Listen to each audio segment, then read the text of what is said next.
역사와 시간, 신앙의 시간에 대한 이야기겠죠.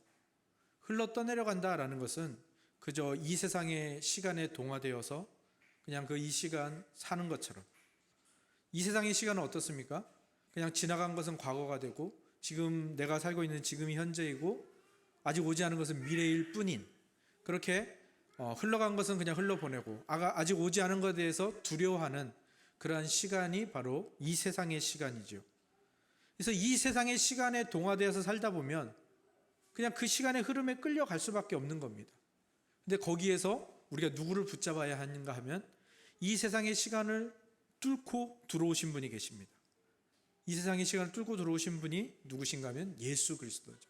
그래서 이 예수 그리스도는 영원의 시간, 영생의 시간으로 우리 이 세상의 시간을 뚫고 들어오셨고 우리에게 오셨거든요. 그래서 그분을 붙들면 우리는 흘러 떠내려가지 않을 수 있는 겁니다. 그래서 제가 이거를 웨스트민스터 신앙고백에서 그때 세미나를 할 때 말씀드렸었죠.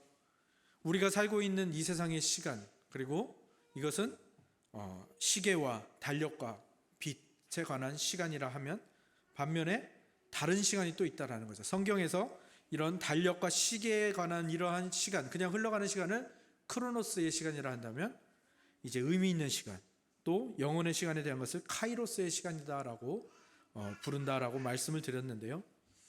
이것은 하나님께서 그 영원에 계신, 시작도 없고 끝도 없으신 그런 영원에 계신 분이 이 세상에 빛이 있으라라고 말씀하신 그 순간부터 이 세상에 시간이 생겨난 거거든요. 그때 빛이 있고 해와 달이 창조되어서 시간이 시작되는 겁니다.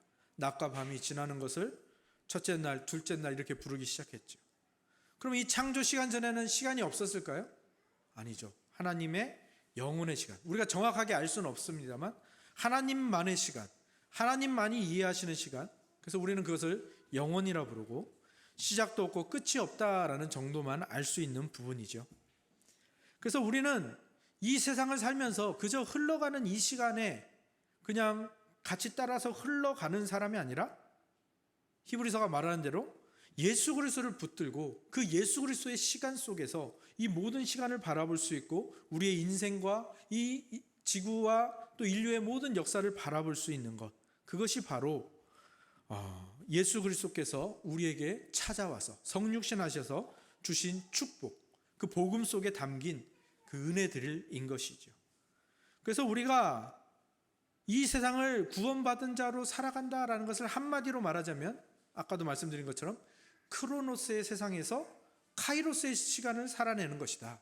그러니까 이 그저 흘러가는 시간 속에 흘러가고 있는 이 세상 속에서 우리는 영원의 시간을 살고 있는 사람이다. 이것이 바로 우리가 받은 구원의 정체인 것입니다. 그래서 우리에게 이것을 깨닫게 해주기 위해서 예수 그리스도께서는 이 세상의 흐름의 시간에 찾아오시는 그 사건들이 계속해서 일어나는데 그 첫 번째가 아까도 말씀드린 빛이 있으라 하셨던 천지 창조의 사건이고요. 두 번째로는 영생을 약속하셨던 특별히 섭리하는 그 언약의 시간들이 다 그렇게 찾아오시는 시간들이죠. 그리고 세 번째는 모두가 예상했듯이 성육신으로 직접 자기가 육신을 입고 우리와 같은 몸을 입고 찾아오신, 그리고 십자가의 구원을 이루신 바로 그 사건이고요. 또 하나의 그 찾아오심의 시간이 남아있죠. 언제 또 찾아오실까요? 재림입니다. 재림. 그래서 재림 때는 이제 완전히 크로노스의 시간은, 이 세상이 흘러가는 시간은 끝이 나고 거기에서는 하나님의 시간만이, 그 영혼의 시간만이 우리에게 존재하는 것이고 우리는 그 예수님이 다시 오실 때 함께 예수님이 마련하신 그 도성에 올라가서 영원토록 하나님을 찬양하며 살아가게 되는 것, 그것이 이 구원 역사에 찾아오신 예수 그리스도와 우리가 누리고 있는 복들인 것입니다. 그래서 이처럼 주님께서는 우리에게 계속해서 네가 지금 그 흘러가는 시간에 그냥 흘러 떠내려가는 존재가 아니라 너는 항상 이 영원의 시간을 바라보며 사는 존재다라는 것을 알려주시고 찾아와 주시고 깨닫게 하시고 그렇게 해주시는데, 그것은 우리가 자칫 잘못하면 그냥 가만히 있거나 자연스럽게 있으면 이 세상의 시간에 흘러 떠내려 가기 때문이죠. 그래서 예수님께서는 우리를 거기에 떠내려가지 않도록, 말하자면 이 세상에서 실패되지 않도록 우리를 계속해서 붙드시고, 우리를 계속해서 설득하시고, 우리를 계속해서 인도하시고, 그렇게 참고 견디며 이루고 계시는 것이 바로 이 구원 역사이며, 이것을 다른 말로 하면 후회하심이 없는 부르심, 또 신학적인 용어로 성도의 견인, 참고 견디며 반드시 이루는 구원 등으로 부르는 것이죠. 그래서 오늘은 우리가 이 웨스트민스터 신앙 고백서가 말하는 성도의 견인이라는 것이 무엇인가, 이것을 함께 살펴보고자 합니다. 웨스트민스터 신앙 고백서에서는 이렇게 진술을 합니다. 하나님께 용납되어지고 부름받고 성화된 사람은 전적으로 그리고 최종적으로 타락할 수 없다라는 것이죠. 무슨 말입니까? 그냥 한마디로 말하면 구원받은 자, 하나님의 부르심을 받고 구원받은 자는 그 구원이 절대로 실패하지 않는다, 완성될 것이다 라고 말하고 있습니다. 왜 그렇죠? 구원이 어떻게 실패되지 않고 어떻게 반드시 완성된다는 이 진리가 왜 가능한 것이죠? 그것은 이 구원을 시작하신 분이, 이 구원을 먼저 우리에게 주신 분이 하나님이시고 우리의 주님이시기 때문입니다. 제가 웨스트민스터 신앙고백서를 이렇게 강의하고 나누면서 가장 많이 말하는 말이 무슨 말이죠? 하나님이 영원하고 무한하고 불변하시는 삼위일체 하나님이시다라는 말이잖아요. 그런 하나님이시기 때문에 우리의 구원이 실패하지 않고 변하지 않고 반드시 이루어진다라고 말하는 것입니다. 이 말을 다시 설명하자면, 우리가 어떤 물질이나 존재들을 설명하기 위해서는 그냥 얘는 풀이다, 얘는 강대상이다, 얘는 물이다, 얘는 스마트폰이다 라고 우리가 말하지만, 이게 왜 스마트폰이냐라고 물어보면 대답을 할 말이 없죠. 이게 왜 물병이냐라고 물어보면 할 말이 없습니다. 그냥 우리가 다 물병이라고 부르니까, 다 스마트폰이라고 부르니까. 그럼 이거를 제대로 설명하기 위해서는 어디까지 들어가야 되죠? 이 근원으로 들어가야 돼요. 그래서 이것이 무엇으로 이루어져 있나, 이것은 또 뭘로 이루어져 있나, 그것을 원자라고 하잖아요, 과학적으로. 그래서 원자로 들어가면 다 설명이 되는 거예요.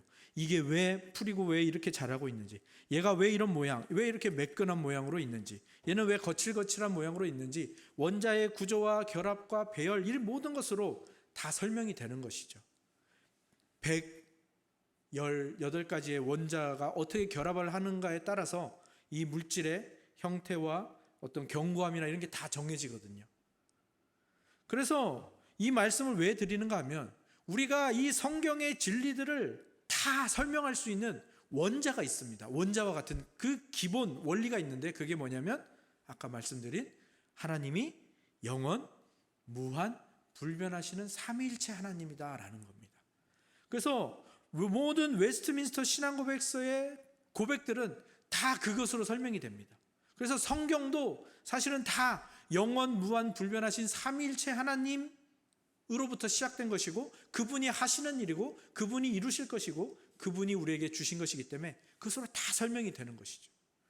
그래서 이 구원도 그렇게 설명을 해야 되는 겁니다. 성도의 견인, 왜 내가 받은 구원이 실패되지 않나요? 왜 내가 받은 구원이 반드시 이루어지나요? 라는 것을 설명하기 위해서는 이 원자로 가야 되는 거예요. 이 기본으로 가야 되는 거예요. 그 기본이 뭐라고요? 하나님이 영원하시고 무한하시고 불변하신데 그분이 삼위일체 하나님이다라는 것.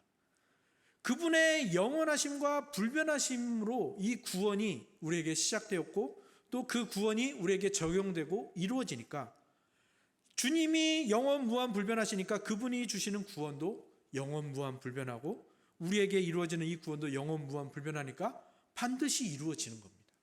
영원하시고 무한하시고 불변하는 주님이 우리의 그 구원받은 인생과 늘 함께 하시니까, 그리고 우리 안에서 그 구원을 반드시 이루시니까, 그래서 이 우리가 받은 구원도 영원토록 불변하는 가장 아름다운 복으로 우리에게 주어져 있는 것이고, 우리는 그것을 소망하게 되는 것이죠. 그런데 우리가 이 말이 알 것 같으면서도 아닌 것 같은데라고 들리는 이유가 있죠. 왜 그렇습니까? 네, 성경을 봐도 구원 분명히 받은 것 같은데 실패한 사람들이 나오거든요. 그죠? 누가 있었습니까? 사도들을 열심히 함께 전도했던 데마라는 사람은 세상을 사랑하여 떠나갔죠. 또 이스라엘의 첫 번째 왕인 사울은 처음에는 정말 하나님 앞에서 겸손하고 정말 부름받은 왕으로 이렇게 있다가 갑자기 자기 자신을 더 무겁게 여기더니 어떻게 됐습니까? 다윗을 질투하기 시작하고 점점 하나님이 싫어하시는 일들을 하며 그렇게 멸망해 갔죠. 하나님이 기름 부음을 받은 자 다윗을 죽이려고 하기까지. 그러니까 이런 사람들을 보니까 우리에게 그런 의문이 있는 겁니다. 그럼 저 사람은 뭐지? 저 사람은 구원 받은 것 같은데 왜 저 사람은 실패했지? 그럼 내 구원도 실패하는 거 아니야? 라고 생각을 할 수가 있게 되는 것이죠. 그래서 우리가 함께 비교하면서 살펴볼 아주 좋은 사례가 있습니다. 바로 예수 그리스도의 제자 2명입니다. 하나는 베드로, 하나는 가룟 유다. 둘 다 어떤 일을 저질렀죠? 예수 그리스도를 배신하는 일을 저질렀습니다. 둘 다 예수 그리스도의 제자로 부름 받았는데 둘 다 예수 그리스도를 배신하는, 결정적인 순간에 예수 그리스도를 배신하는 일을 저질렀습니다. 그런데 그 결과는 어떻게 달라졌죠? 베드로는 울면서 회개하면서 가슴을 치면서 다시 돌아왔습니다. 가룟 유다는 어떻게 되었나요? 죄책감을 못 이겨서 결국 자살하고 말았죠. 그럼 우리는 이 두 비교를 통해서 이 구원에 대한 것들에 대한 그 깊은 것을 살펴볼 수가 있는데요. 우리 성경을 한 군데만 찾아볼까요? 요한복음 17장입니다. 신약성경 요한복음 17장입니다.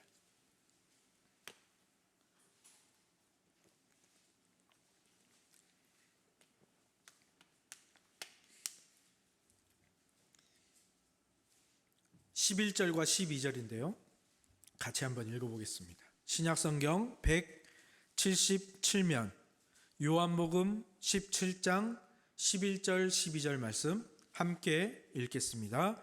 시작. 나는 세상에 더 있지 아니하오나 그들은 세상에 있사옵고 나는 아버지께로 가옵나니 거룩하신 아버지여 내게 주신 아버지의 이름으로 그들을 보전하사 우리와 같이 그들도 하나가 되게 하옵소서.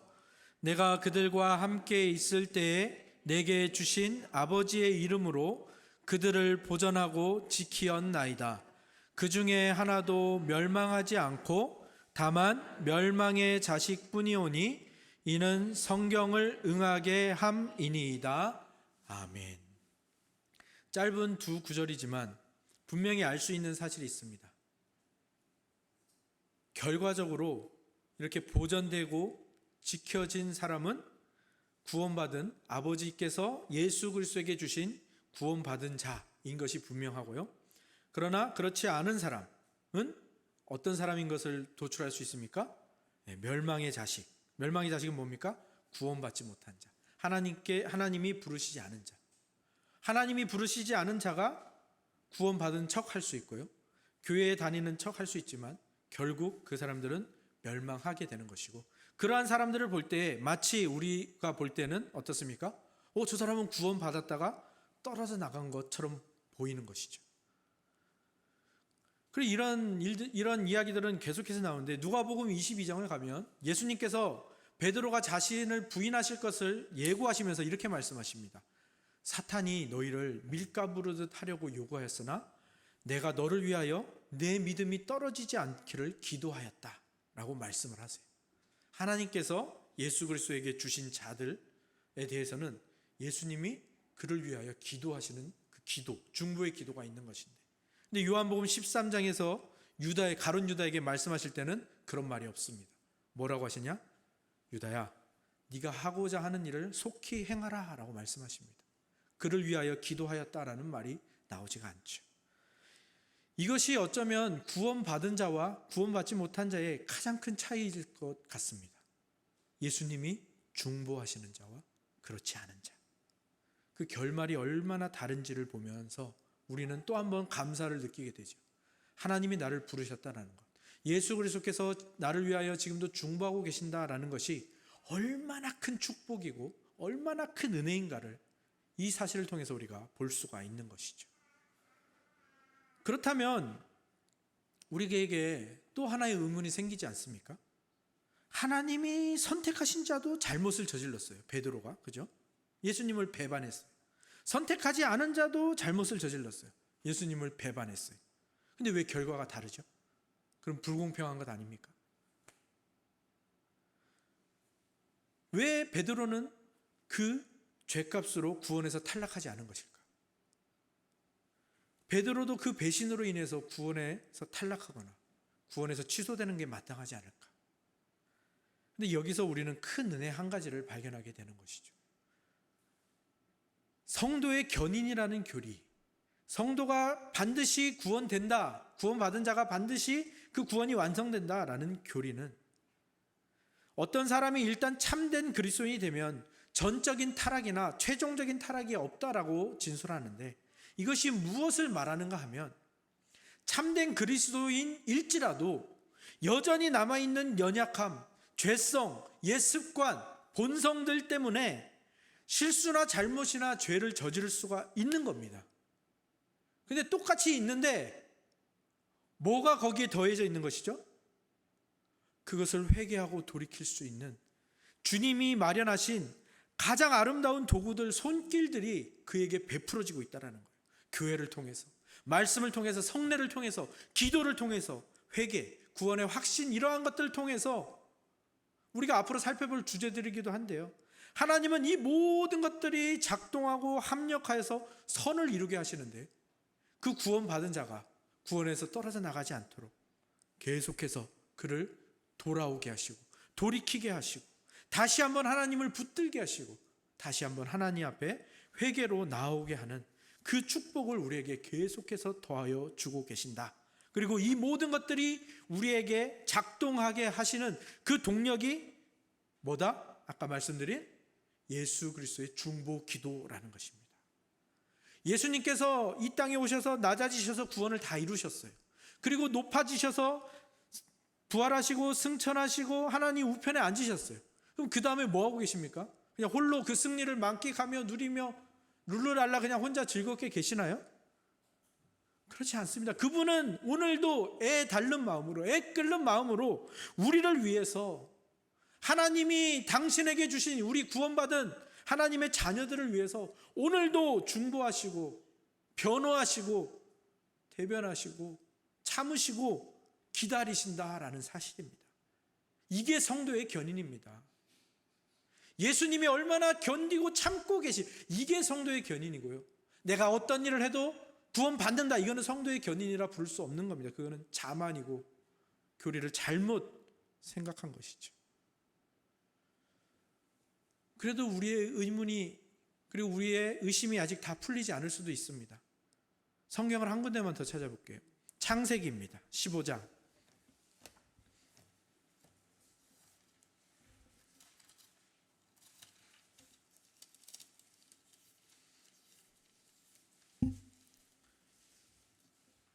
하나님께서 성도의 견인, 예수 그리스도께서 그것을 위한 중보 기도를 한다는 것이 도대체 어떤 마음으로 하시는지를 우리가 말씀을 통해서 보고자 하는데요. 창세기 15장 17절에서 18절까지 말씀입니다. 제가 가진 성경으로 19면에 있습니다. 구약 성경 19면, 창세기 15장 17절 18절입니다. 함께 읽겠습니다. 시작. 해가 져서 어두울 때에 연기 나는 화로가 보이며 타는 횃불이 쪼갠 고기 사이로 지나더라. 그날에 여호와께서 아브라함과 더불어 언약을 세워 이르시되 내가 이 땅을 애굽 강에서부터 그 큰 강 유브라데까지 내 자손에게 주노니. 아멘. 사실 15장 전체를 읽어야 되는데 그 중에서 가장 중요하다고 생각하는 엑기스만 읽었습니다. 하나님이 아브라함과 언약을 맺으세요.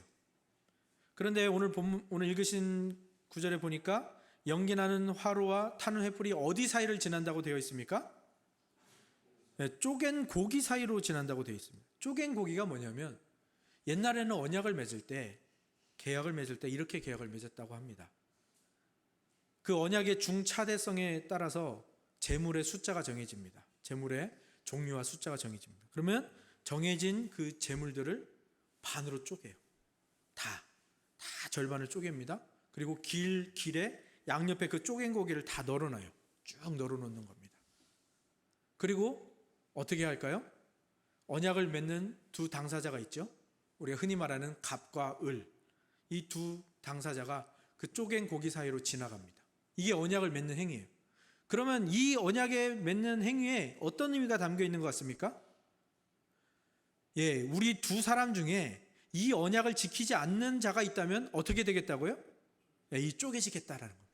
이 쪼개진 동물들처럼 쪼개지겠다. 그러니까 자기의 생명을 걸고 이 언약을 맺는 거예요. 이게 고대의 언약 방식인데요. 그런데 이 하나님과 아브라함이 맺는 이 언약에서는 아브라함이 이 쪼갠 고기 사이로 지나갑니까? 안 지나갑니까? 안 지나가요. 누구만 지나가죠? 하나님 홀로 화로와 횃불의 형상이 되셔서 홀로 지나가세요. 무슨 말이죠?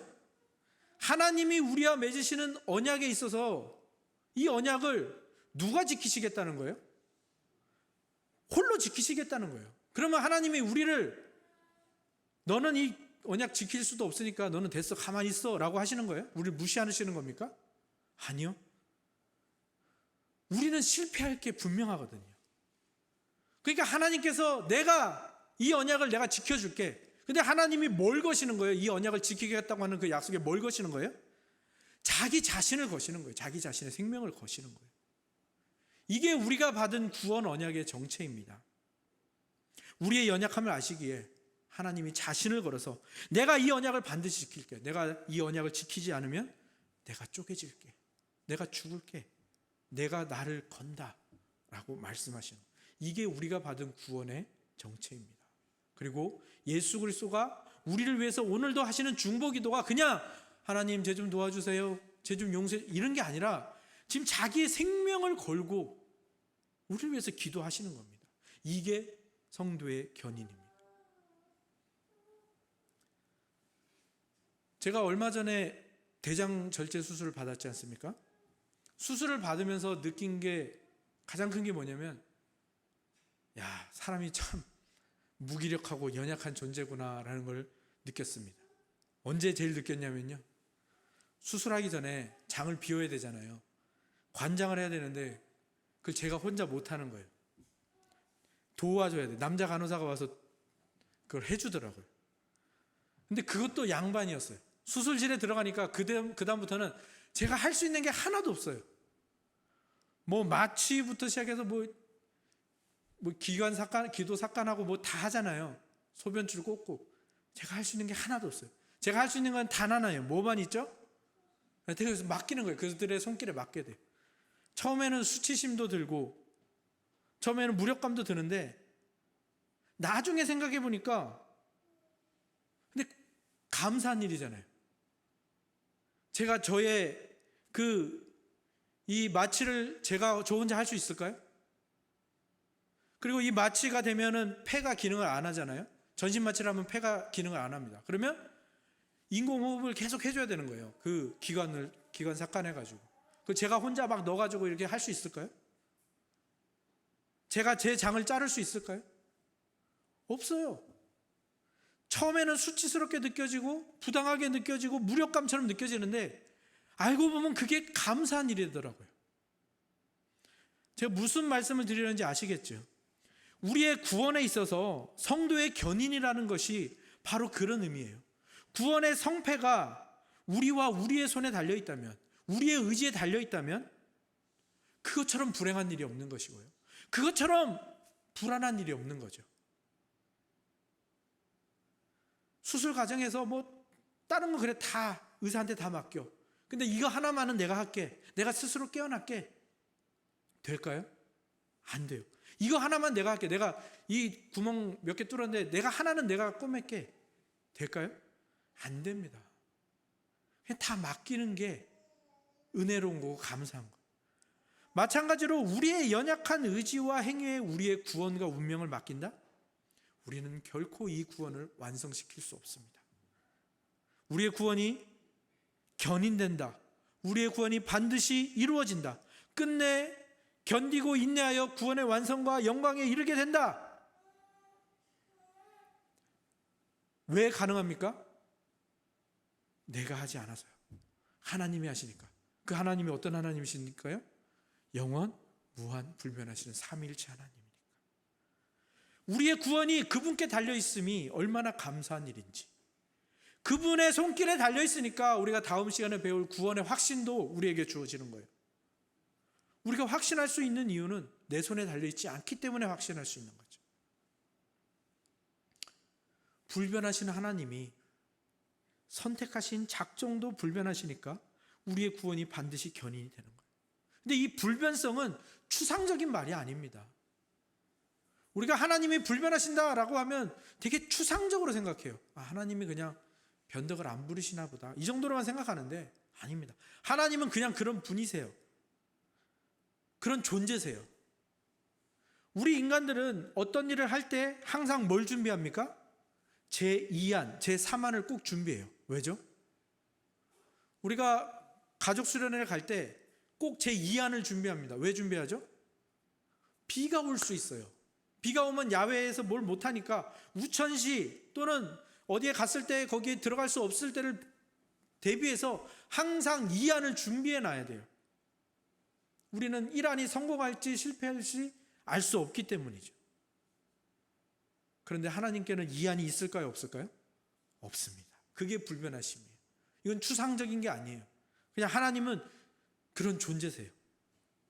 그렇기 때문에 우리는 우리의 구원이 그 불변하시는 하나님의 선택으로 말미암아 반드시 견인될 것임을 확신할 수가 있는 거죠. 그리고 이 하나님의 불변성은 더 감사한 게 뭐냐면 법적으로 오는 게 아니라 그냥 과학적인 그냥 법칙처럼 오는 게 아니라 하나님의 사랑에서 나오는 겁니다. 하나님이 우리를 사랑하시는 사랑은 다른 어디에도 얽매이지 않고 다른 어떤 것에도 영향을 받지 않고 또 우리가 그 사랑받을 조건이 있어야만 발동되는 것이 아니라라는 말이 바로 이 불변이라는 말입니다. 하나님의 사랑은 다른 것 다 거치지 않고 우리에게 그냥 찾아오셔서 그 사랑이 찾아온 우리에게 그대로 이루어지고 그것이 우리에게 설득되어지고 찾아오셔서 끝내 받게 하신다. 이게 불변성입니다. 하나님의 성품에 관한 것이죠. 하나님의 의지에 관한 것이고요. 그래서 우리는 그 변치 않는 사랑 때문에 우리의 구원이 견인될 것임을 확신할 수가 있는 것이죠. 그리고 이 하나님의 불변성이 예수 그리스도의 중보 기도로 이어지기 때문에 우리는 확신할 수가 있어요. 예수 그리스도가 우리를 얼마나 사랑하셨는지, 그분이 진짜로 쪼갠 고기가 되어셔서 우리의 죄값을 치르시고 우리를 구원하신 거 아니에요. 그 언약을 지키셨잖아요. 그분이 우리를 위해서 중보기도 하신다. 그러니까 우리가 확신할 수 있죠. 변치 않는 사랑의 열정, 변치 않는 열심뿐만 아니라 자신의 모든 존재와 생명을 건 그 사랑으로 우리를 위하여 중보하시는 그 기도가 변치 않겠다라는 걸 우리는 알 수 있잖아요. 예수님이 그 죽음에서 승리하시고 부활하셨는데 이 기도 실패하시겠어요? 부활도 성공하신 분이 이 기도에 실패하실까요? 그렇다면 예수 그리스도의 이 중보 기도가 결코 실패하지 않으니 주님이 주신, 나에게 주신 이 구원도 실패치 않고 견인되겠구나. 그 확신이 우리에게 있는 것이죠. 그리고 아까 언약 얘기했는데 언약이 예전에는 그렇게 쪼갠 고기로 이렇게 했다면 점점 어디로 발전했죠? 언약을 할 때 뭘 찍죠? 도장, 인장, 도장. 우리 저는교회 이제 새로운 차를 구입하는데 도장이 여러 개가 필요해요. 담임 목사님 인감 도장도 필요하고 교회 직인도 필요해요. 왜 도장이 필요하죠? 그 도장을 찍는다는 것은 이 계약을 지키겠다라는 표예요, 표. 그렇다면 우리 구원의 언약에도 이 인장, 이 도장이 있을 거 아니에요. 그게 뭘까요? 이게 바로 성령 하나님의 보증입니다. 보증. 성령 하나님께서는 이 구원 언약이 우리 안에 반드시 이루어지도록 자기 자신이 그 찍힌 도장이 되셔서 우리 안에 영원히 거하시는 거예요. 근데 성령 하나님이 어떤 분이시죠? 영원 무한 불변하시는 분이니까 이 우리 구원의 언약의 도장도 변치 않고 한계가 없고 영원토록 그러니까 우리의 구원은 반드시 견인되는 것이죠. 그러니까 영원, 무한, 불변하시는 이 하나님의 성품이 성부 하나님, 성자 하나님, 성령 하나님의 그 놀라우신 삼위일체의 사랑으로 구원을 시작하시고 이끌어 가시고 함께 하시며 반드시 이루시며 완성하시니 그 사실을 믿으시고 고백하시고 그 고백으로 여러분들의 삶을 돌아보시기 바랍니다.